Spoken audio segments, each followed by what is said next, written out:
ఓం నమస్తే అండి. చాణక్యనీతి చూస్తూ ఉన్నాము. ఈ శ్లోకంలో ఏం చెప్తారో చూద్దాం.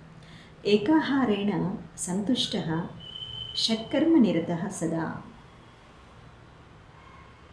ఋతుకాలాభిగామి చ స విప్రో ద్విజ ఉచ్యతే.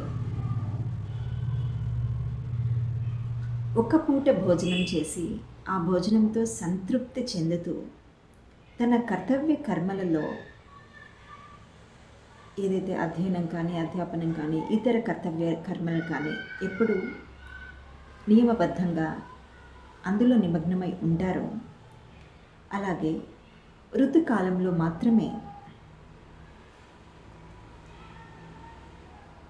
వైవాహిక సుఖాన్ని అనుభవిస్తూ ఉంటారో వారిని ద్విజులు అనొచ్చట.